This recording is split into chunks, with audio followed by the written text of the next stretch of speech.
buenas noches a todos. Un privilegio acá de Bolivia poder saludarlos. A todos los oyentes ahí por radio del hermano Daniel, y un privilegio estar con ustedes y pues si de alguna manera poder compartir algunas experiencias, algunas convicciones y testimonios para poder animarnos. Estoy para servirles. Gracias por el privilegio. Bueno, David, mira, en tu libro empiezan las experiencias con tu secuestro, cuando te secuestran allí en México, y sigue todo un derroteo en Guyana y finaliza con la compra del canal de televisión allí en Bolivia. ¿Cuál de todas esas experiencias que mis oyentes ya escucharon, pero cuál es la que más te marcó a ti, o cuáles? ¿No? También leímos las experiencias en Perú, aquella vez que casi te matan en la ciudad de Lima y cosas así por el estilo. Yo diría, Daniel, que teniendo 25 años, mis padres, mis suegros trabajaron casi toda su vida en la iglesia, en diferentes responsabilidades, administración, pastorado, enseñanza, y nosotros seguimos en sus pisadas, nos preparamos en varias áreas y naturalmente nuestro deseo era para servir de nuevo en Sudamérica, en la Unión Incaica, lo que era en esos días. Pero Dios nos llevó a México para el primer llamado que nos hicieron. Nos llevó a México apenas con 25 años para administrar una escuela de enfermería, un hospital y dirigir, y una secundaria, y dirigir el programa de aviación. Entonces, apenas con 25 años para terminar con una cosa tan traumatizante como un secuestro, y supuestamente me dijeron que íbamos a estar ahí 14, 15 años en la prisión.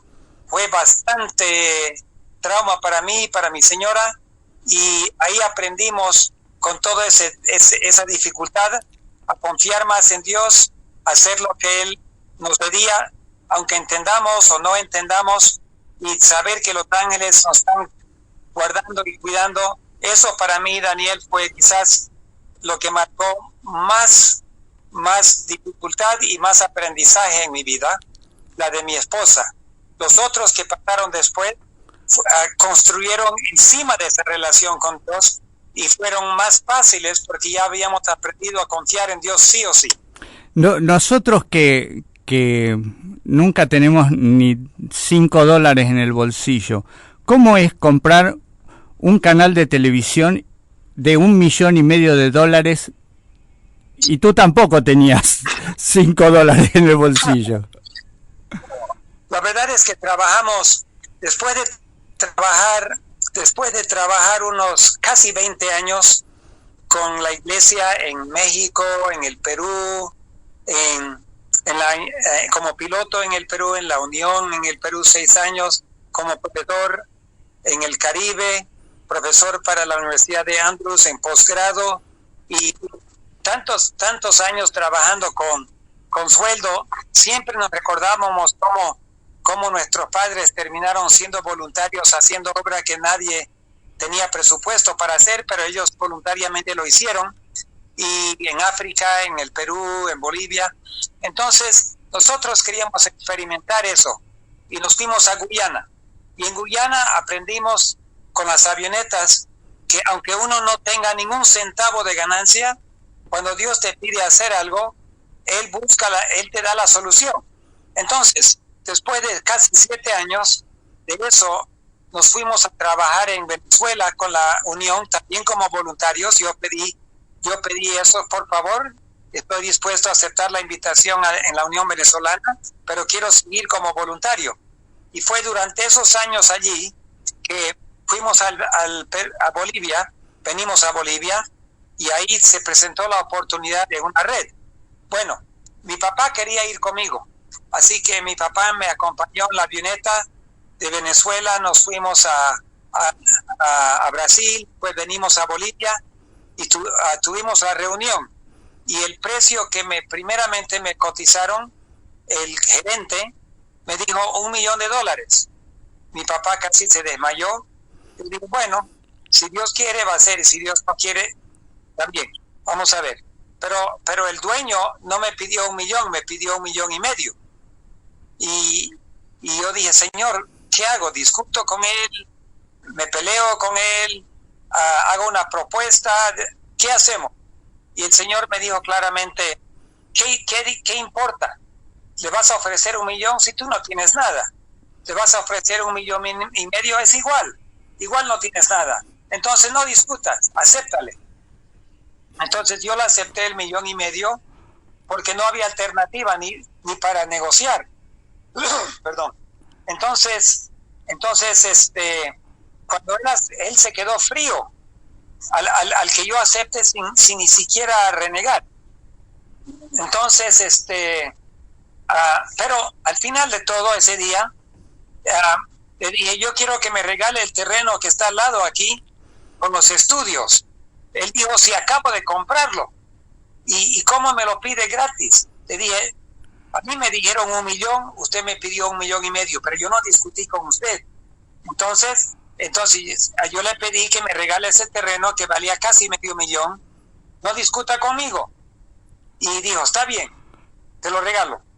Y total, ahí comenzamos a transmitir, salimos al aire, pero lo importante es que Dios hizo el milagro. Fue bastante difícil, 18 meses demoramos en pagarlo todo, pero Dios hizo el milagro y quiero decir que yo tenía plena confianza que iba a salir bien, aunque Dios nos hizo esperar hasta el último día. Pero cuando ya uno aprende a confiar en Dios y Dios te pide que hagas algo y te abre la puerta, en el Espíritu Profecía, creo que es Patriarcas y Profetas y también en Servicio Cristiano, dice que Dios da oportunidades. El éxito depende de cómo los aprovechamos. Entonces, cuando veo una oportunidad para alcanzar todo un país, una red nacional de televisión, es Dios que lo hace. El diablo nunca nos va a dar a nosotros, a los hijos de Dios, una oportunidad para predicar el evangelio en toda una nación. Solo Dios. Y si Dios lo hace, podemos avanzar con confianza, siguiendo las reglas, siguiendo las experiencias y la forma que Dios nos enseñó a trabajar. Y lo hicimos y salió. El tesorero asociado de la división me llamó y me dijo, nosotros todos sabíamos que no iba a salir. Sabíamos que iba a fracasar. Pero cuando el último día Dios pagó $1,500,000, tuve que arrodillarme y decir, Señor, perdóname. Yo supe que no iba a salir, pero evidentemente nosotros no sabemos cómo Dios hace las cosas y tenemos mucho que aprender. Así que por eso la experiencia nos ayuda a todos a confiar más en Dios, sea pequeño, sea la comida, sea la gasolina de la avioneta, sea libros para imprimir, lo que sea. Si Dios nos manda a hacerlo, vayamos avanzando. El dolor de tener gasolina para la avioneta es el mismo dolor que comprar una red. No era ni más difícil ni más fácil. Confiar en $1,500,000 o confiar en $4,000 al mes es igual. Lo importante es confiar en Dios.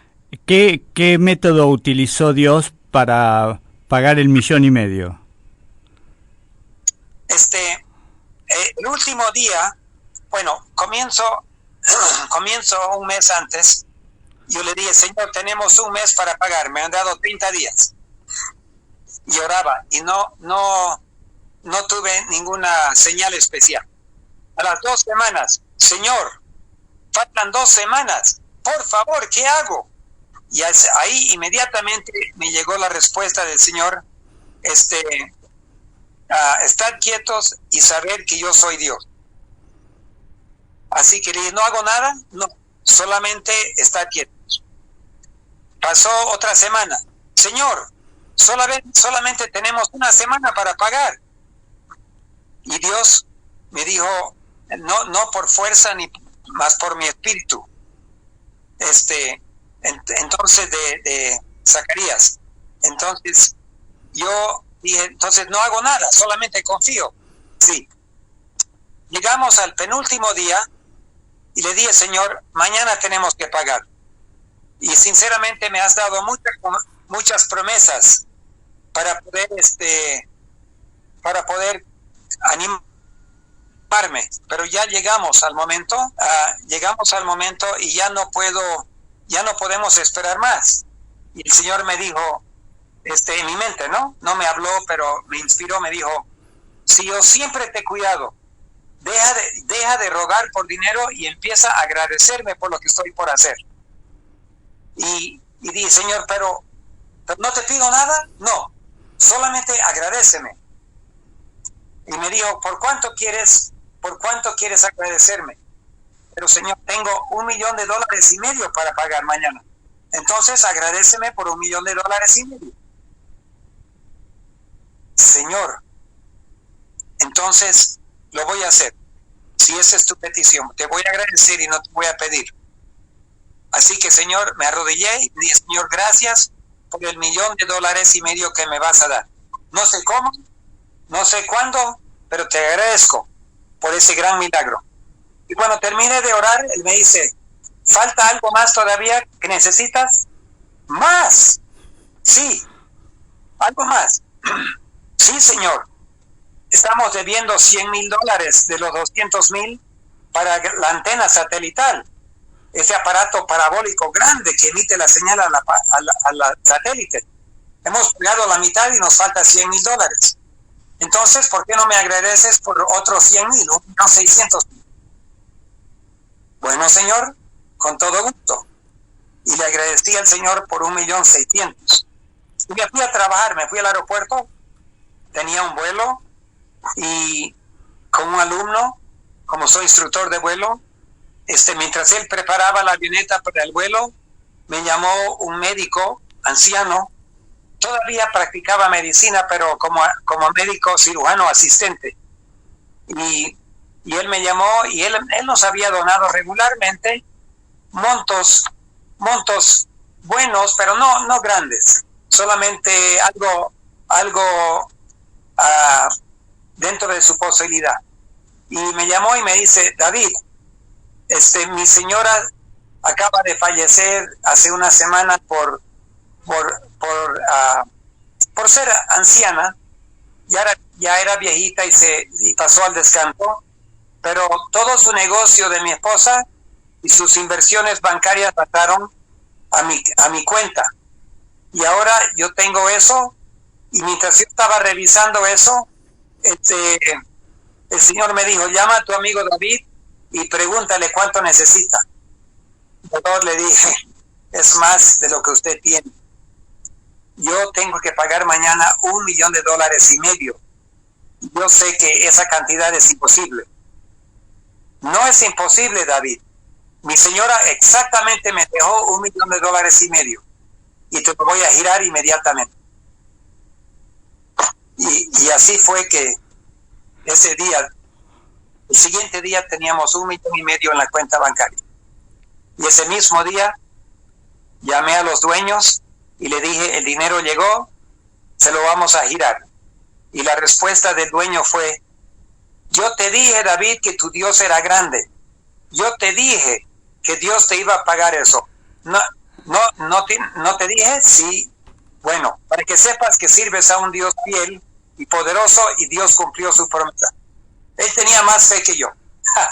Pero el siguiente día se giró el dinero y llegó a Bolivia, y después de una semana y pico estuvimos en Bolivia, hicimos un banquete grande, invité a senadores, abogados, diputados, los dueños y toda la gerencia. Hicimos un banquete en un hotel con una comida vegetariana muy rica, y lo grabamos todos los testimonios de los dueños, de nosotros, música especial hermosa, y Dios así honró su nombre. Amén. Y faltan $100,000. Faltan $100,000. Cuando llegué a la casa, le dije a mi señora lo que pasó, y nos arrodillamos con todos los hijos para orar.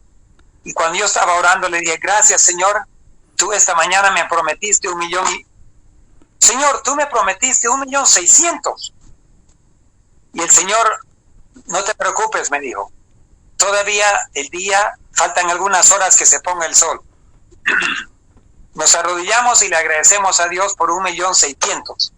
Y 15 minutos después que nos levantamos de las rodillas, me llamó un odontólogo, me dijo, ¿es verdad que recibieron 1,5 millones? En la iglesia el sábado tú contaste el milagro, la necesidad, pero nadie creía. ¿Es verdad? Sí. Espérame en tu casa, ya vengo. Y cuando él vino, yo pensé que él venía para que yo le cuente la historia. Pero cuando terminé de contarle la historia, me entregó un sobre y dentro del sobre habían $100,000. Y antes que se puso el sol, Dios cumplió su promesa con 1.600.000. Y eso creo que lo hizo Dios como prueba para que los no creyentes no puedan decir fue coincidencia, porque no fue coincidencia, fue exactamente lo que él prometió. Sabes, David, que tengo la piel de gallina, los pelos parados de la emoción de escucharte relatar esto en primera persona como algo tan vívido, pero han pasado casi 20 años. ¿Cómo está la red? ¿Cómo ha progresado? ¿Qué ha pasado con esa red que ustedes compraron de televisión y qué es lo que están haciendo ahora? Bueno, sabemos que Dios tiene 1000 maneras para suplir nuestra necesidad. Y parece que normalmente Dios no usa la misma manera 2 veces seguido. Yo hubiese querido decir, recibimos otras grandes donaciones. No, nunca hemos recibido una donación grande como esa, otra vez. Aunque creo que Dios lo va a hacer. Y estoy convencido que va a haber más milagros financieros. Pero nosotros contamos ese milagro, prediqué por todo el mundo, más de 100 países he visitado, he predicado, he arrancado programas, he contado el milagro y hoy en día la red ha de venir se ha multiplicado en 25 diferentes redes, en 45 programas de aviación médica, en 15 colegios, 3 orfanatos, y la red ha de venir sigue teniendo una influencia más grande. Tiene, en vez de 6 canales, Bolivia tiene como 20 y dos radios transmisores, y los bienes de la red ha de venir. Dios lo multiplicó. Cambiamos el terreno que nos dio el dueño del canal. Ese terreno en el centro lo vendimos, compramos terreno en el campo no muy lejos de la ciudad. Ese terreno se ha multiplicado a 30 veces su valor, y ahora yo calculo que la red vale como 10 veces más de lo que valía. Es solamente en bienes, pero las licencias también valen 10 veces más. Y hay personas que han ofrecido pagar, cueste lo que cueste, cualquier precio, y yo les digo, no está en venta, nunca se va a vender. Se puede vender el terreno, se puede vender las casas, se puede cambiar de estudio, pero las licencias son para el Señor, y vamos a seguir transmitiendo hasta que la obra que se debe realizar sea terminada. Cada mes nos falta, cada mes hay aprietos, cada mes seguimos avanzando y buscando nuevos canales y adquiriendo nuevas licencias cada año, pero Dios nos tiene colgadito de las uñas cada mes, pero lo suficiente para seguir avanzando. Pero tengo la convicción, Daniel, que Dios tiene las obras más grandes que Dios ha hecho jamás en la historia del mundo, están en el pronto futuro.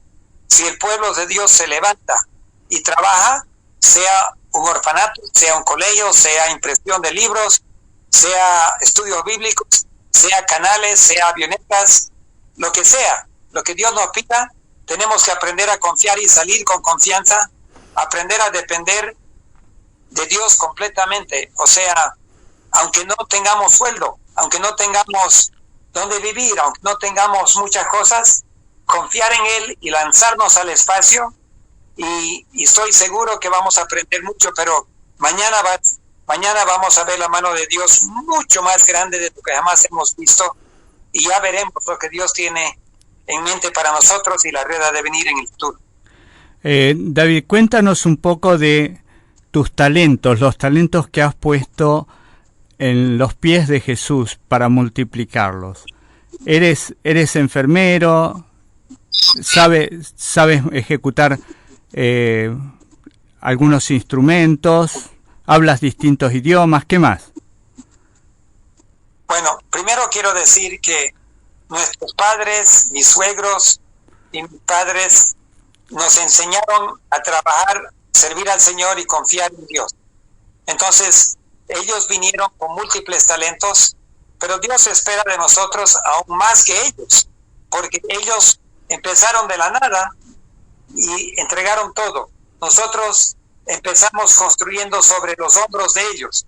Entonces, si realmente ha logrado mucho, es porque nuestros padres y los suegros nos dieron un fundamento muy fuerte para confiar y aprender para poder realizar. Entonces, yo dije, yo voy a ser como mi padre, pastor y piloto.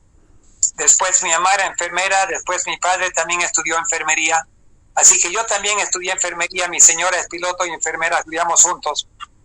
Después en la Unión, el presidente de la Unión me dijo, en la Unión Incaica, David, necesitamos ingenieros, por favor, estudia ingeniería.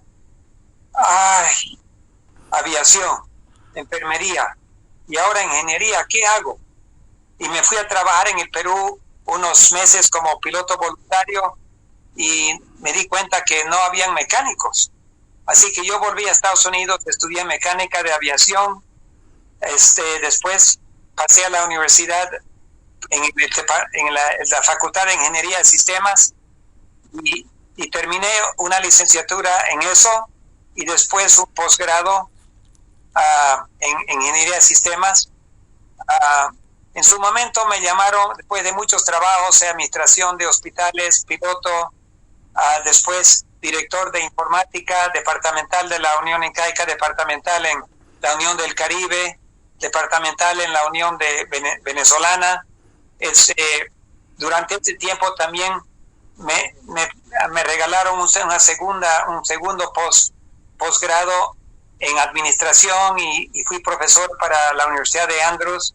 Así que, aunque no me gusta hablar mucho de eso, pero Dios me ha dado muchos talentos. Uno es como pastor, enfermero, mecánico, piloto, administrador, ingeniero, y todos los uso en su momento y doy gracias a Dios. Y también me crié con 2 idiomas y he aprendido, además del inglés y español, he aprendido francés, alemán y portugués viviendo y trabajando en Brasil. Así que todo está en la mano de Dios y hubiese querido seguir haciendo más, pero el tiempo no permite. Quisiera aprender más y uno nunca deja de aprender, pero ya no hay tiempo. El tiempo es tan corto y la administración tan pesada de que, bueno, mantener mi nariz sobre el agua es lo que más pido del Señor para poder seguir avanzando. ¿Qué estás haciendo en Bolivia en este momento? Me dijiste que estás en la montaña.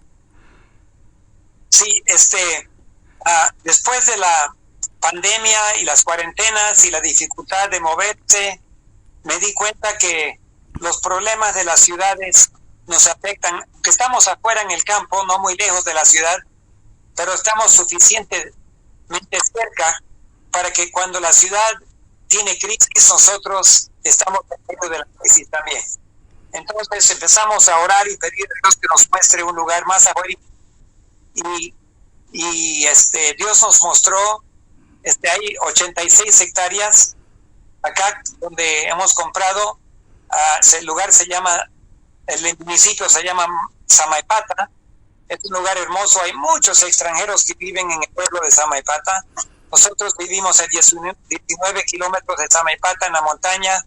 Vemos todas las colinas, los cerros, la tierra es muy fértil, hay agua y ahora ya tenemos el estudio, centro de producción, tenemos las casas y estamos ahora construyendo compramos otro terreno al lado y estamos construyendo el centro de vida sana y las casas del personal de salud, paramédicos, odontólogos, enfermeras, fisioterapeutas, y estamos en proceso de hacer eso. Estuve fuera 3 meses, pero ya ayer anoche llegamos y estamos comenzando otra vez a tomar las riendas y continuar con la construcción, y pensamos en algún momento pronto, con la ayuda de Dios, vender el terreno a que está cerca de la ciudad y con eso apoyar la obra mundial, con los recursos de allí apoyar centros de vida sana que estamos construyendo en México, Perú, Brasil, a Colombia, y seguir apoyando la obra en Argentina, aviación, opresión de conflicto de los siglos, por todo Sudamérica, Centroamérica y Europa y África y qué sé yo, Dios sabe, pero si pone dinero en la mano, la impresión de millones y millones de copias de conflicto de los siglos en ruso y en búlgaro, en rumano, en todos los idiomas que podemos. Tenemos derechos de un hermoso libro a color ilustrado con la mitad de fotos, y recién le pasé al Procurador General, estuve en una reunión con el Procurador General de la Nación, y le pasé un libro a él, a su esposa, tengo uno preparado para ella por pedido de ellos también, al Presidente de la Nación, al Presidente Arce, para que él tenga conflictos, una versión lujosa, de tapa dura, muy hermosa, para las autoridades. Y bueno, los planes ahorita son de seguir avanzando, pero orando mucho para que Dios suelte algunos recursos para poder imprimir y avanzar a una velocidad mayor y compartir con otros ministerios que están también luchando y orando también. Te siento muy apurado. ¿Qué es lo que te apura con respecto a lo que ocurre en el planeta Tierra en este momento? ¿Por qué estás tan apurado? Bueno, Daniel, tengo la convicción muy fuerte, y la convicción de Dios y una comprensión de que estamos viviendo en la recta final. Lo que ya comenzó, como el apóstol Pablo dijo, son como dolores de parto. Van a incrementar en frecuencia y en intensidad. Y la pandemia no es la última. La crisis de salud no es la última. Vienen peores. Y si no tenemos la protección de Dios, no vamos a poder sobrevivir ni avanzar. Dios tiene que proteger a su pueblo para que termine la obra. Yo tengo una clara comprensión y convicción que lo que podemos hacer hoy hay que hacerlo, porque mañana va a ser mucho más difícil y algunas cosas van a ser imposibles. Pero el que duerme ahora está perdido. Tenemos que estar despiertos, avanzando, pidiendo a Dios que nos limpie de toda mundanalidad, de todo pecado, y que Él en el lugar santísimo, haciendo su obra, el sumo sacerdote, que nos llene del Espíritu Santo y nuestras vasijas de aceite, para que cuando repentinamente la cosa empeore y repentinamente escuchemos el esposo viene, salgamos a recibirlo, podamos entrar a las bodas del Cordero y ser ungidos y salir a predicar en el fuerte perdón. Pero para mí cada mes es oro. Si Dios nos da un año, si nos da más que un año, lo voy a aprovechar, pero si es menos, no lo voy a desperdiciar. ¿Qué consejo le darías a la gente para su preparación para pasar, por ejemplo, una futura epidemia o problemas de crisis que se avisoran? ¿Qué les dirías que hagan? El primer paso es vivir lejos de la ciudad. Cuando digo lejos, a una cierta distancia donde si la ciudad entra en una crisis, podamos seguir viviendo y trabajando y sembrando y cosechando normalmente. Nuestros vecinos deben ser agrónomos. Es el primer paso. Vivir donde puedan seguir, porque los que viven en la ciudad van a entender mejor cuando la ciudad no permita viajar, no permita salir a la calle, no permita comprar ni vender, no permita meter comida a la ciudad, y como la China, sufrir así muchas de las cosas que los chinos están sufriendo. Y ese es el primer paso. Uno es espiritual y el otro es físico. Preparar espiritualmente con el Señor, despierto, reconociendo lo que Dios está haciendo para preparar su pueblo. Y número 2, seguir los consejos que nos han dado. No estamos huyendo de la ciudad. Hay que seguir trabajando en la ciudad. Hay que seguir transmitiendo en la ciudad. Hay que seguir haciendo obra médica en la ciudad. Pero hay que vivir fuera. Y hay que tener dónde ir cuando la crisis empeora. Porque en la obra médica hay dos tipos de personas. Hay los pacientes y hay los que proveen cuidados de salud. Si tú eres paciente, no puedes ayudar a nadie. Te tienen que ayudar. Pero el pueblo de Dios no puede ser paciente. Tiene que ser proveedor de salud. Entonces tenemos que ser los médicos, los enfermeros, las enfermeras. Tenemos que darle soluciones al mundo. Pero si nosotros somos pacientes y no podemos comprar y vender, otro tiene que ayudarnos a nosotros. Vamos a ocupar recursos. En vez de ser un recurso, vamos a ocupar recursos. Entonces, la parte espiritual número 1, la parte física número 2, y trabajar como loco, pidiendo, orando que Dios nos abra oportunidades y aprendiendo a confiar cada día más y más en Dios, sabiendo que mañana va a haber una crisis financiera, mañana va a haber una crisis de salud, mañana va a haber crisis de todo tipo. De alimentación. Más alimentación, desastres naturales. Va a ser terrible. Y las personas que no pueden comer, ¿cómo van a ayudar a otro? Tú tienes que poder comer y tener comida para otros. Así que esas son las dos sugerencias: preparación física, preparación espiritual. David, ha sido realmente un placer escucharte, y creo que toda la gente que escucha nuestro programa lo ha disfrutado de tu palabra y de saber que las historias que leíamos durante varios meses tienen un protagonista real, que eres tú. Tengo a mi operador de radio, Marcelo Núñez, que ha escuchado. Marcelo, ¿querés saludarlo? Te manda saludos desde el control de la radio, Marcelo Núñez. David, quiero decirte también acá públicamente que para mí ha sido un placer y un gran honor haber participado de aquella serie de conferencias que grabamos en la red A Devenir en el 2019, y bueno, siempre sigo tu canal y tus conferencias, tus charlas, que son tan instructivas a través de YouTube. Te mando un abrazo grande, un saludo tuyo para nuestros amigos aquí de la Ciudad de las Flores, y nos despedimos hasta siempre, David.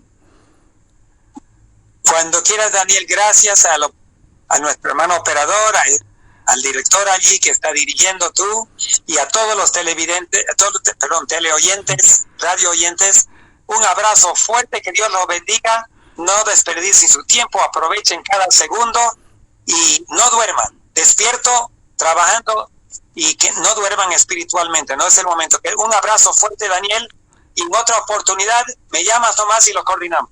Bendiciones, entonces. Gracias. Chao, chao. Bueno, ha sido la palabra.